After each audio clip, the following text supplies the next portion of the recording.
Wow, meskipun orang ini menjalani operasi, meskipun sangat jelas, dia masih jelek. Aku sangat takut sekarang. Berapa lama aku harus menanggung? Bahkan selain atasan Diornya, dia mengenakan atasan channel palsu lainnya di Singles Inferno. Kontroversi yang menyebutkan bahwa itu palsu, nyatanya benar.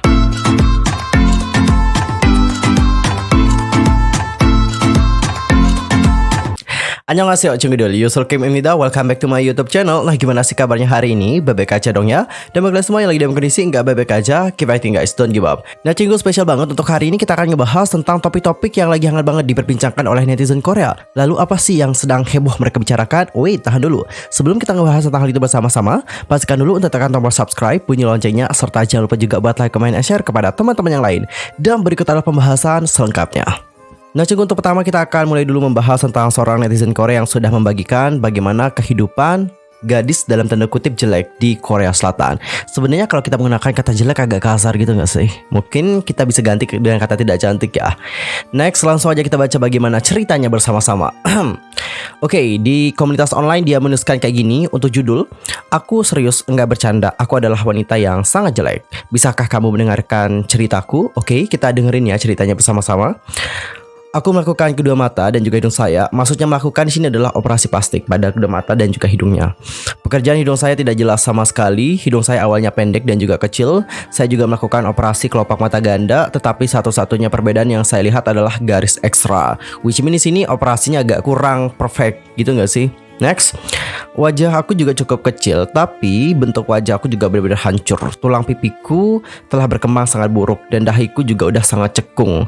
Dagu aku juga tidak bersudut, tetapi hanya ujung daguku yang berkembang sehingga hanya keluar sebagai ujung. Wow, dapat kita bayangkan seperti apa ya? Oke, tinggi saya di bawah 150-an dan berat saya rata-rata. Proporsi tubuh saya hilang dan kaki saya sangat pendek dan juga tebal. Saya telah hidup dengan penampilan luar seperti ini selama 26 tahun. Dan kalau dipikir-pikir, aku sebenarnya memilikinya lebih baik selama tahun-tahun sekolah menengah pertama saya. Oke. Dan untuk saya bersekolah di sekolah khusus perempuan. Saya belajar juga sangat keras dan saya pikir saya hanya menjalani hidup saya dan mudah bergaul dengan anak-anak lain yang ada di sana. Saya tidak benar-benar bergaul dengan anak-anak yang cantik. Saya lebih dekat dengan anak-anak yang lebih pendiam dan kami juga masih berhubungan sesekali sekarang. Sepanjang tahun-tahun sekolah menengah saya, Sunbae saya telah memberitahu saya hal-hal seperti kamu menjadi lebih cantik, kamu harus punya pacar. Orang tua saya juga mengatakan kepada saya bahwa selama saya lulus ujian masuk universitas, mereka akan membayar saya untuk operasi. Mendengar hal ini, saya itu benar-benar belajar seperti hidup saya bergantung padanya. Saya juga akhirnya berhasil masuk jurusan yang saya inginkan di universitas terbaik. Namun ada satu orang yang menonjol. Nah, di sini OP itu kayak membicarakan tentang seseorang dari sekolah menengahnya. Dia itu terlihat sangat polos, dia itu anak yang cantik, dia melakukan kegiatan ekstrakurikuler yang sama denganku, jadi kami memang sering bertemu. Nah, kepribadiannya baik, dia juga cantik, dia memiliki nilai lebih baik dariku, dia juga berasal dari keluarga kaya. Jujur, aku cemburu padanya. Honestly, semua orang pasti akan kayak gitu ya kan? Aku mungkin kayak gitu juga sih. Ya gak sih? Soalnya udah perfect banget. Sedangkan kita apalah gitu ya kan, pasti merasa insecure banget. Wajar sih. Departemen kami juga berbeda, atau jurusannya berbeda, tetapi kami mirip sehingga kami hampir berbagi satu gedung untuk kelas kami. Dia juga datang untuk memberikan selamat kepadaku sambil tersenyum. Tetapi pada malam itu aku benar-benar menangis. Itu sekitar waktu kami mulai kuliah, dan saya hanya bisa melihat kesenjangan antara visualnya dan juga saya melebar. Dia dianggap sebagai dewi di departemennya. Semua Sunbae dari kegiatan ekstrakurikuler universitas itu memberikan perhatian penuh, dan dia akan memperlakukan orang dengan adil dan juga bergaul dengan semua orang. Bagi saya, tidak peduli seberapa keras saya mencoba untuk menjadi dekat dengan orang-orang dan seberapa banyak saya mencoba untuk terhubung dengan orang-orang di sekitar saya, tidak ada yang memberikan saya kesempatan. Tetap saja saya berpikir, tidak apa-apa jika saya mencoba mendekati mereka sedikit lebih banyak. Jika saya mencoba menyapa mereka dengan lebih ceria, mungkin saya akan berhasil. Tapi kemudian saya mendengar percakapan yang mengatakan, wow, meskipun orang ini menjalani operasi, meskipun sangat jelas dia masih jelek. Jika saya terlihat seperti itu, saya mungkin akan meningsoy saja. Meningsoy dalam artian di sini kayak bunuh gitu loh guys. Oke, kita nggak boleh sebut kata itu loh di YouTube sekarang, karena YouTube itu kayak makin strict. Next, lalu orang itu juga mengatakan nih, ya, apa yang akan kamu lakukan jika seseorang seperti itu menyukaimu? Apakah kamu gila? Serius? Wow. ada ya orang kayak gini ya, parah banget guys. Setelah saya mendengar hal itu, saya merasa sangat kosong pada hari itu, sehingga saya juga tidak bisa memikirkan apapun selama sisa hari itu. Sejak saat itu, saya juga menjadi lebih gigih dalam belajar, dan juga saya berpikir tidak ada yang bisa saya lakukan dalam hidup ini selain belajar dengan keras. Tidak peduli seberapa keras saya belajar, kenyataannya adalah bahwa orang lain selalu berakhir di depan kesempatan sebelum saya. Saya juga selalu merasa sangat kesepian dan juga merasa sedih. Tapi apa yang bisa saya lakukan? Aku mulai benci pergi ke sekolah. Saya juga hanya bisa memikirkan orang tua saya yang hanya mengharapkan yang terbaik dari saya dan juga memaksakan diri ke sekolah.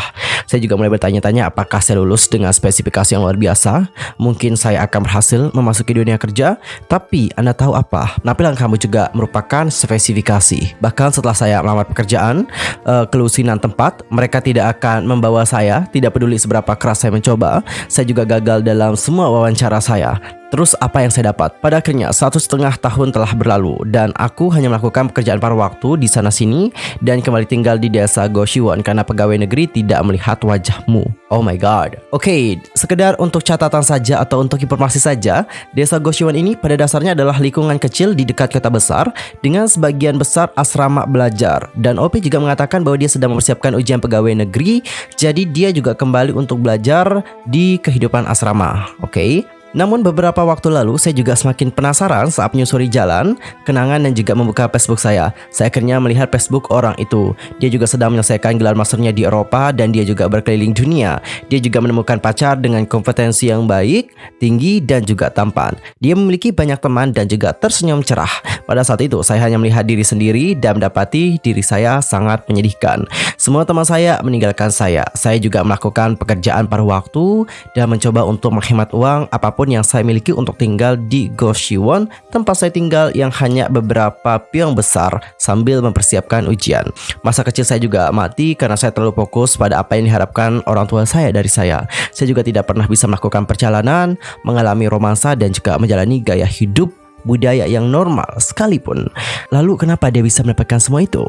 Saya juga tahu apa yang saya katakan mungkin membuat merinding, tetapi saya mengklik semua Facebook teman saya dan juga membuka halaman mereka. Sebagian besar dari mereka tinggal di rumah tangga yang baik dan mereka semua juga melakukan perjalanan dan menjadi lebih dekat satu sama lain. Mereka semua cantik dan tampan, mereka juga berpesta dari waktu ke waktu. Saya benar-benar mulai bertanya-tanya mengapa saya masih hidup. Saya serius melakukan yang terbaik untuk bekerja keras yang saya bisa dalam hidup saya, hanya untuk tidak dapat berkencan dengan seseorang bahkan sekali seumur hidup saya. Saya bahkan hampir tidak bisa bertahan dengan pekerjaan paruh waktu saya. Sementara itu bahkan dengan operasi saya juga masih sama jeleknya. Lalu kenapa sih aku hidup? Jika aku bekerja cukup keras dan juga lulus ujian pegawai negeri, apakah hidup saya akan sedikit berbeda? Aku sangat takut sekarang. Berapa lama aku harus menanggung hidup yang menyiksa ini? Bahkan setelah lulus ujian saya juga tidak akan pernah bisa memiliki setengah kesenangan yang dialami gadis itu dalam hidupnya. Dan saya tahu itu. Aku sangat tertekan. Oh my god, ini ceritanya sangat sedih banget dan ini mungkin relate dengan kehidupan banyak orang di seluruh dunia. Dan ini menurut aku bukan hanya terjadi di Korea, tapi di seluruh dunia juga pasti seperti itu. Jujur guys, kayak nyesek banget gak sih dengerin cerita dari si OP. Dia juga udah operasi, namun meskipun udah operasi, seperti yang udah aku jelaskan deskripsinya pada awal tadi, dapat kalian simpulkan seperti apa visualnya sekarang. Oke, dagunya menjadi runcing gitu ya kan. Soalnya aku juga pernah lihat someone melakukan hal seperti itu juga. Intinya semangat sih buat OP. Ini juga tentu berat banget buat dia, tentu berat banget guys. Oke. Bahkan setelah dia juga lulus ujian pegawai negeri nih, menurut aku itu bukan akhir dari kebahagiaan, benar nggak? Masih ada lagi hal-hal yang harus ia lewati. Apalagi dalam pekerjaan kantor, you know lah kehidupannya kayak gimana. Soalnya aku juga pernah terjun ke dalam dunia seperti itu.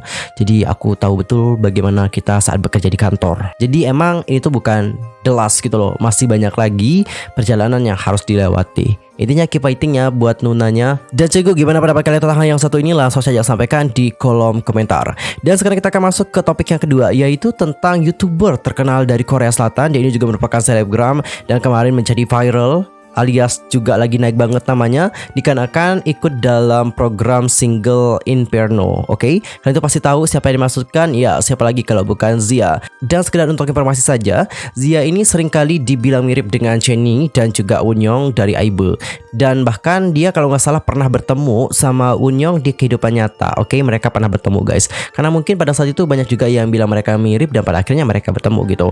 Dan kalau nggak salah mereka itu bertemu pas saat Wonyoung masih menjadi member IZ*ONE. Entar komentar koreksi kalau seandainya aku salah. Dan berbicara mengenai Zia sendiri, baru-baru ini Zia itu menjadi topik perbincangan hangat dikarenakan katanya dia itu memakai produk-produk yang palsu. Nah, di sini ada seorang OP di komunitas online juga sedang menggibahkan tentang Zia. Dalam postingannya dia kurang lebih menuliskan seperti ini. Bahkan selain atasan Diornya, dia mengenakan atasan channel palsu lainnya di Singles Inferno. Foto terakhir adalah foto asli yang dikenakan oleh Jennie. Ibuku juga bekerja di industri fashion dan tahu banyak tentang barang-barang mewah, dan dia juga tahu bahwa logo dan warnanya juga jelas berbeda. Aku merasa dia perlu memberikan semacam explanation. Aku merasa orang seperti dia yang ingin membuat lini pakaiannya sendiri tidak boleh mengenakan pakaian palsu di siaran publik. Dan sekedar untuk informasi saja, atasan Dior ini harganya sekitar 16.000 won guys, oke? Dan atasan ini juga dapat ditemukan di pusat perbelanjaan online. Mereka juga menjual kardigan dengan pola channel yang tepat. Yang ini dikenakan oleh Jennie dan musim channel S21. Kalian juga dapat mengatakan bahwa detail dan kancingnya berbeda. Yang ini dikenakan oleh Prizia ketika dia pergi ke Paradise, dan kalian juga bisa langsung tahu bahwa ini adalah Marine Serre. Namun kemanapun kalian juga mencari gaun yang satu ini, kamu juga tidak bisa menemukan di website resmi Marine Serre maupun di Farfetch. Ternyata itu sekitar 20.000 won, dan itu juga dari situs web China. Dan Shopee juga mengatakan bahwa Zia pantas dikritik untuk ini. Mungkin saja dia memakai ini tanpa mengetahuinya, tetapi Prizia selalu tertarik pada merek-merek mewah. Jadi dia juga berharap dia memberikan penjelasan mengapa dia memakai barang-barang yang dia tahu dengan jelas adalah barang palsu. Dan sekedar untuk tambahan, anak-anak mengatakan bahwa channel tidak palsu, atasan ini memiliki logo tebal. Jadi jika tidak percaya, cukup Google channel Knit Top dan bandingkan sendiri. Juga item ini juga sangat sulit untuk dibeli. Kalian juga bilang bahwa logo Prizia bisa diregangkan, tapi kok bisa merenggang begitu tipis? Jika ada, logo harus direntangkan lebih lebar agar tidak menjadi lebih tipis. Nah, Cinggu, mungkin untuk di Indonesia sendiri kalau barang-barang palsu dipakai oleh orang-orang di sini mungkin pada biasa kali ya. Soalnya kalau kita lihat sekarangnya pergi ke pasar nih, pasar dekat rumah kalian, pasar tradisional, kalian tuh pasti banyak banget ngelihat produk-produk branded dijual. Ada merek Chanel, ada merek Dior juga, Gucci juga banyak banget guys. Oke, mungkin kalau di sini orang kalau pakai pakaian KW biasa gitu ya kan, alah biasa aja gitu ya. Mereka juga menyesuaikan dengan dompet. Nah, tapi kalau di Korea sendiri itu beda guys. Di saat orang memakai sebuah barang palsu, mereka itu sering kali dianggap kayak melakukan yang namanya kejahatan gitu loh guys. Makanya kayak dianggap skandal juga kalau di Korea sendiri.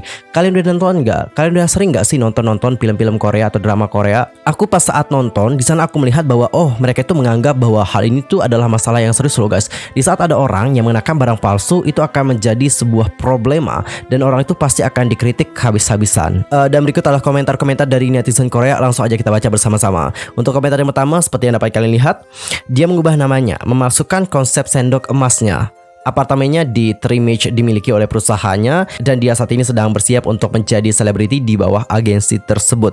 Dan untuk catatan saja, Trimage ini adalah kompleks apartemen mewah, dan Jungkook BTS juga dulu punya unit di sana. Dan untuk menjadi seorang influencer, dia juga telah mengubah nama umumnya, yaitu Hyunji. Pada awalnya dia juga mengenakan pakaian desainer palsu, dan jika kalian juga melihat rumah orang tuanya, itu sangat rata-rata. Karena YouTube-nya dia itu mulai mendapatkan daya tarik. Perusahaannya juga menyewakan sebuah apartemen di Trimage. Dia juga bukan orang biasa, dia membuat YouTube dengan konsep sendok emas yang diberikan kepadanya oleh agensinya juga.